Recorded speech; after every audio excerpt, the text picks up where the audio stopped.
You ever feel like the world just waits for the right moment to remind you you don't belong?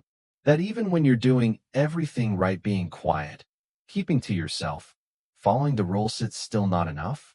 That's how that day started for Micah Townsend. Just another late jog on the old track behind the community center, the kind of place where time felt slower, and for a while, the world didn't press down so hard. He was 16, all long legs and quiet eyes, the kind of kid who didn't say much unless he had to. His mom called him an old soul. His coach said he had potential. But that night, none of that mattered. The rain had stopped maybe an hour before. The track was still slick, his shoes kicking up little splashes of gravel and mud as he finished one last sprint. He didn't wear earbuds. Micah liked hearing the wind, his breath, the rhythm of his steps. It helped him think, helped him forget that every time he stepped outside, he had to be twice as careful, twice as quiet, just to stay out of trouble. He didn't hear the squad car at first, just saw the headlights slice across the field like a blade. He slowed, hands on his hips, trying not to look startled. They'd been circling the neighborhood for weeks. Officer Radford and his rookie shadow, Boone. Guys you learn to avoid. Guys who smile without warmth. "What you doing out here, son?" Radford's voice cracked the night open like a bat hitting bone. Micah turned, hands visible. "Just running, sir. Coach said I could use the track. Districts are coming up." Radford stepped out of the car, tall, trim, with eyes that always looked like they were daring you to breathe wrong.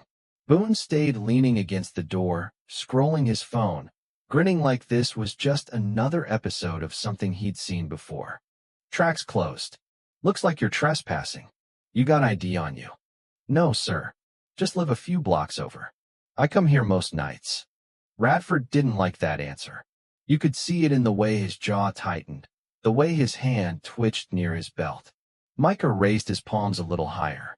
"I'm not doing anything wrong, sir." But Radford was already stepping closer. "What's that in your pocket?" "Just my phone." "Take it out." Slowly. Micah didn't get the chance. Radford grabbed his wrist, yanked him forward. Boone laughed. The kind of laugh that makes your stomach twist. And before Micah could say another word, he was on the ground, face pressed into mud, breath knocked out of his lungs by a knee in his ribs and a fist to his temple. "Always think they're too fast to catch," Boone sneered. Micah didn't fight. He didn't scream. He just curled in, like his dad taught him long ago. Don't resist.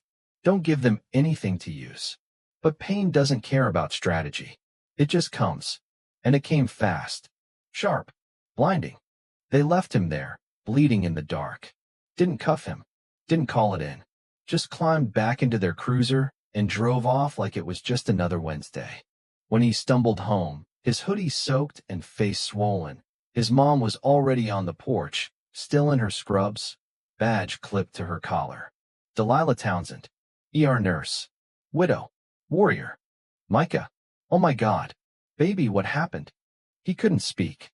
Just leaned into her arms, sagging under the weight of it all. They went to the clinic, but nobody seemed in a rush. The front desk lady barely looked up. The nurse didn't ask questions. The doctor gave him ice packs, pain meds, and a form. No police report. No documentation. Just another boy with bruises and no story that anyone wanted to hear. But Delilah wasn't built to let things slide. She asked for names. For procedures. For protocols. She got excuses.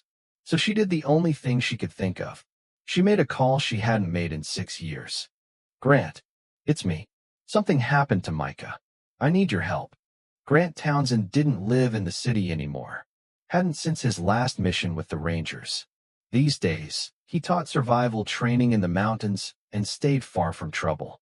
But when he heard her voice, when she said they heard our son, he was already packing a bag. By dawn, he was in the city. Quiet. Focused. Watching. He tracked the patrol logs, hacked into body cam feeds, pieced together timestamps. The report they filed was bogus, claimed Micah had resisted arrest, had drugs, matched a suspect. All lies. But it was clean. Tight. Filed fast. And then it got worse. 2 days later, they came back. Not to apologize. but to arrest Micah. Said they found narcotics in his locker. Planted. Fabricated. Micah hadn't even been to school since the assault. Delilah tried to stop them. They threatened her.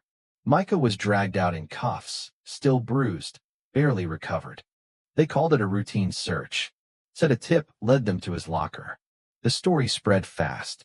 Local news. Social media. Another black kid, another bust. Case closed. Micah was locked in juvenile holding before Delilah even found a lawyer. And inside, things got darker. Guards with short fuses. Other kids with stories twisted like his. An Warsi system that didn't need proof, only paperwork. But Grant wasn't done. He broke into the precinct one night. Not to destroy anything, to listen. To plant eyes and ears. He got audio of Boone and Radford joking about putting that track kid in his place. He got footage, logs, discrepancies. And when he had enough, he leaked it. All of it. Journalists, civil rights groups, online sleuths. The story blew up. Hashtags trended. A nurse from the clinic came forward with pictures. A rookie officer anonymously admitted the drugs were planted. Suddenly, Micah wasn't a suspect. He was a symbol. The release hearing was set for the following week. Public, thanks to Grant and Delilah's relentless pressure. And when Micah took the stand, bandages still on his ribs, he didn't cry. He didn't rage. He just said, "I was running. That's all. Running. And they tried to erase me for it." The courtroom held its breath. The board cleared him. Charges dropped. Records sealed. But that wasn't the victory. The real victory was what came next. Micah spoke at schools. At churches. He told kids like him how to survive, how to stay seen, how not to let the world write your ending before you get to your middle. Radford and Boone. Suspended. Investigated. One resigned. The other got indicted. Turns out, Micah wasn't the first. Just the last one quiet enough to let it slide. And Grant. He stayed in town for a while. Rebuilt what was broken between him and his son. Taught Micah how to throw a punch, sure, but more importantly, how to stand still and stare down the lie until it blinked first. Some nights, Micah still runs that same track. Different shoes, different stride, but same wind in his ears. Only now, the lights don't scare him. Because somewhere out there, someone might still be watching. And he wants them to see. Because now, he's not running to escape. He's running to be seen.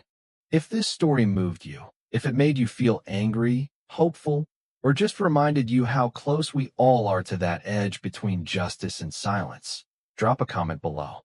Share your thoughts. Do you think Micah's story is rare? Or just rarely told? Hit like if you believe truth still matters. And if you believe these stories deserve to be heard, subscribe. We're not done yet. We're just getting started.